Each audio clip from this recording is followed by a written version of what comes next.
왜 뭐 누가 뭐 기도 드리고 그만큼 적게 보내는 말도 했듯이 이 사람 뭐 정말 뭐 당연한 청년기를 지나서 이 순환 가정으로 가면서 다 이제 좀 이제 불필요한 거 이렇게 줄이고 그러면서 완숙미와 또 그 자연과 즐거움과 이게 큰 신체 기능도 그것도 완전히 그 오히려 이 사람은 혹시 그 기독적인 사람이 아닌가? 스타아파인데? 아니 어쨌거나 사상은 이 영혼은 그 육체 이런 식으로 어쨌든 그게 그 근원은 다 통하잖아. 그쵸. 나중에 내세 얘기는 뒤에 나오기도 하니까. 그러니까 영혼과 육체를 이제. 근데 뭐 내세가 없다고 한들 그냥 그렇게 그냥 편안하게 살면 너무 행복할 것 같더라고요. 저는. 이 정도면은 뭐 그렇죠. 인생은 모든 인생이 성공이야. 근데 저는 이 시대가 이 책을 썼던 그 시대가 기원전 불과 몇백 년밖에 되진 않았을 때 쓴 책이잖아요. 그 당시의 어떤 인식이나 그리고 우리가 노년에서 이렇게 물론 육체적인 건 힘이 들지만 정신적인 거라든지 마음 얘기를 많이 하잖아요. 그런 그 시대에 이런 안목으로 이제 썼다는 자체가 저는 대단하더라고요. 그러니까 어떤 공부를 이 사람이 워낙 또 똘똘한 사람이었어요. 라틴어? 라틴어인데? 네. 라틴어. 맞아요. 라틴어에서는 정통한 사람이래. 정통한 사람이라고. 그러니까 그 전에도 보면은 젊었을 때는 오히려 그리스를 되게 멸시하고 막 이러다가 결국 노년에는 그리스어를 배우고 그리스 문화를 공부하고 이제 이렇게 하면서 자기가 노년에 정신이 맑아지고 정신을 놓지 않는 부분에서는 그 어떤 공부를 끊임없이 한다라는 우리가 얘기했던 그런 치매 걸리지 않는 그런 훈련들을 그때 당시에 과학적으로나 뭐 어떤 거에 대해서 뭐 어떤 지식이 있거나 이러진 않았을 텐데도 항상 여기서도 제가 보면서 참 놀랬던 게 오늘 내가 봤던 거, 오늘 생각했던 걸 항상 저녁에 되새김을 한다라는 그런 얘기가 우리가 지금 와서 내각을 봤을 때는 그게 다시 한번 우리가 망각에 대한 곡선이 있었을 때 다시 한번 반복을 한다든지 이럴 때도 얘도 되게 좋은 부분인데 그 기원전에 이런 내용 생각을 했다는 자체가 대단한 사람인 것 같더라고요. 이 사람이나 인류의 보편적인 진리는 그 시대의 어떤 흐름이 달라도 다 생활의 똑같은 것 방식이나 같아요. 이런 부분은 다르지만 그래도 지금 공자를 지금도 배우고 뭐 그런 것처럼 이게 그거는 같은 것 같아.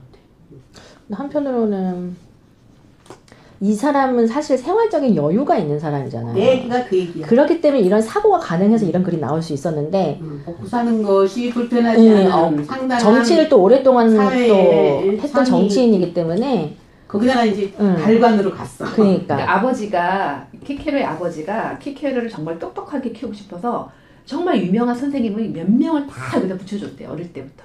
그래서 학식이나 이런 부분에 대해서 준비할 수 있도록 그래서 사는 집이 맞는 거지.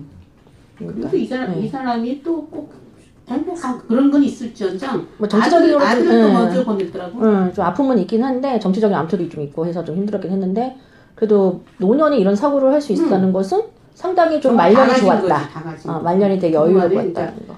그러니까 사실은 역사는 묻혀둘 역사는 없어. 그리고 이 시대는 다 여자들은 이런 대우를 못 받고 살던 시대라 그 사람들의 또 노년은 또 어떻게 바라보는지 알 수가 없는 기록이 없으니까 알 수가 없지만 정치인들 하여튼 어쨌든 그런 그러니까 그렇게 생각을 했던 시대라서 오히려 그렇게 보더라도 지금 지금 몇천 년, 수천 년이 지난 다음에 봐도 너무 공감할 수 있는 내용이 많으니까 책이 너무 괜찮다.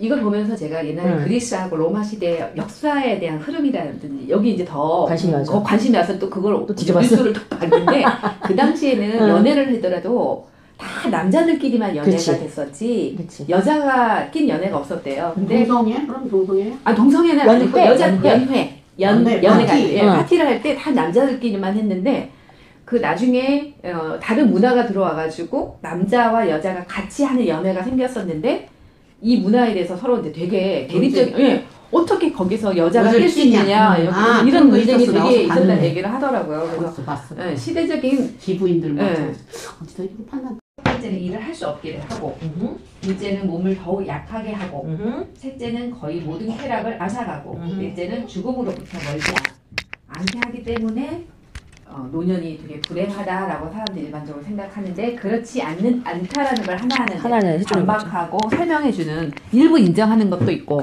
몸이 약해지는 거는 뭐 일을 인정하지만 그래도 이제 몸보다는 우리가 그렇다고 그 몸을 꼭 써야 될 수 있는 일을 하는 게 아니기 때문에 꼭 몸이 그렇게 젊은 때처럼 강하지는 않지만 그래도 그거는 노년이기 때문이라 아니라 자기가 관리를 잘 못했기에 대한 그 사람에 대한 문제인 거다라는 그런 얘기를 하면서 이제 1장부터 쭉 23장까지 그 내용들에 대해서 이제 설명을 하면서 저는 이제 여기 나와 있는 그림들이 나와 있었잖아요. 청각이 너무 괜찮았어요. 피타고라스가 나오고 또 스토아가 나오고 막 이런 연애 장면이 제일 재밌었는데. 저는 공도라는 게 이게 제일 공도. 관심 있게 봤었는데 저는 유럽이 그렇게 물론 뭐 아시아도 많이 문명이 일어나고 그랬지만 38페이지. 이 공도라고 하는 게 정말 여기는 저는 이 시대에 사람들이 그러니까 나라가 발전할 수밖에 없었던 게 이 도로라는 거죠.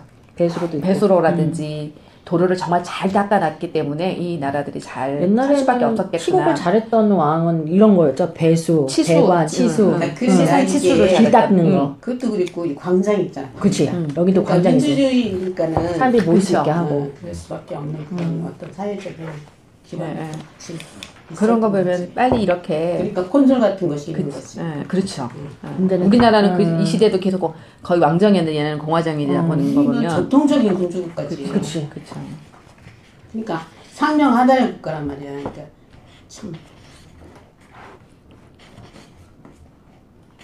근데 이 당시 사람 치고는 되게 오래 살았거든요. 키케로가. 그래도 뭐 이 사람 80 몇 살까지 산 것 같은데? 아니요 60 60 몇 살이네요? 둘 셋. 그 당시면 되게 장수한 그래도 거 아니야? 장수한 거지. 62살이니까 63살. 지금이면 저기 63 어르신들 중에 됐지. 막내 아기라고 하실 것 같은데 어르신들이? 우리나라가 1930년도에 평균 수명이 35살이었대요. 30년대? 예. 생각보다 그렇게 많지가 그때는 않아요. 워낙 진죽도 많이 당하고. 그러니까 우리가 이 시대 60대를 산다는 거는 장수한 거예요. 진짜 장수한 거예요.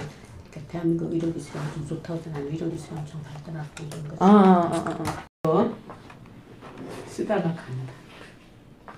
근데 그렇게 생각하기 너무 잘 안 돼. 집착이 있어. 너무 연연하지 않는 사람들이 집착이 있어가지고 이 정도 뭐 나그네 연습 정도 되면 뭐 싸울 일도 없지.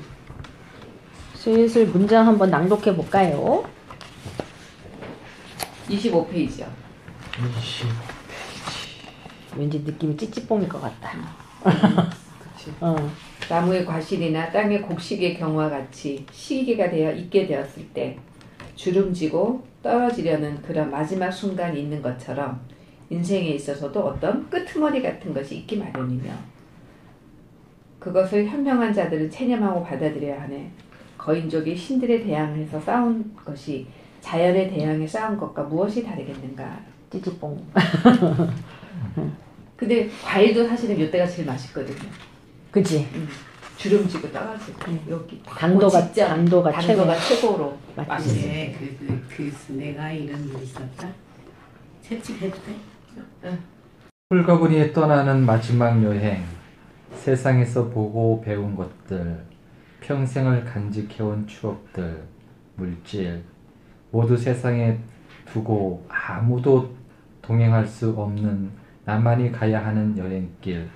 그 여행길이 무거운 몸으로 가는 것이 아니고 홀가분한 마음으로 그저 기쁨과 평안과 축복 속에 이루어지길. 시 같다. 아니 각 삶의 여정은 정해져 있으며 자연의 길은 하나이며 단순하지. 또 인생의 각 시기에 적절한 특징이 주어져 있다네. 그리하여 유년기의 연약함, 청년기의 격렬함, 중년기의 장중함, 노년기의 원숙함은 각 시기에 거두어져야만 하는 자연스러움을 지니고 있다네. 벌써 여기서 내 인생의 네 시기를 다 정리를 했어요. 각각의 특징적인 단어를 넣어서 잘 맞는 것 같아. 10장에 자신이 노임에도 불구하고 누구를 위하여 심느냐고 묻는 자에게 다음같이 대답하기를 주저하지 않는다네. 불사의 신들을 위하여 신들께서는 내가 이러한 것들을 조상으로부터 받기를 바랄 뿐만 아니라 후손에게도 전하기를 바라신다. 어쨌든 노인은 또 뭐 또 증거 그러니까 그 물림이라고 하는 삶의 단어. 그 이렇게 전 뭐야 씨앗이 썩고 다시 태어나고 음흠. 그러니까 약간 노년에 대한 좀 잘못된 생각을 갖고 있는 사람들에게 개선을 해줄 수 있는 문장들이 되게 많았던 것 같거든요. 그래서 보통 우리가 노인복지 공부하면서부터 맨날 이런 거는 뭐 잘못된 관점이다라고 얘기 많이 들었던 것 중에서도 많이 느꼈었는데 여기 98페이지 보면 왜 우리 노인들에 대한 좀 이제 부정적인 의미들을 이 사람이 잘 풀어내고 있는데 중간중간 보면은 뭐야. 사람들은 노인이 퉁명스럽고 대화하기 힘들고 화를 잘 내고 까다롭다고들 말들 하지. 우리가 잘 관찰해 본다면 그들은 인색하기조차 하다네. 그러나 이러한 결점은 성격상의 결점이지 노년 특유의 결점이 아니라네. 라고 얘기하면서 또 아래쪽에 보면은 세월이 많이 흘러도 모든 포도주가 다 씌워지지 않듯이 모든 인생이 그렇게 되는 것은 아니라네. 나는 노년 특유의 엄격함을 인정하지만 다른 경우에 있어서처럼 치우치지 않는 엄격함을 인정한다네. 상당히 좀 좋게 봐주면서도 한편 되게 좀 오만한 사람인 것 같아요. 자기는 그렇지 않다는 걸 은연중에 얘기하고 있는 것도 좀 있는 것 같아. 이 책대로라면은 노인 요양 보호소도 필요 없고 필요 없어. 응, 맞아. 노인 복지 필요 없어. 맞아.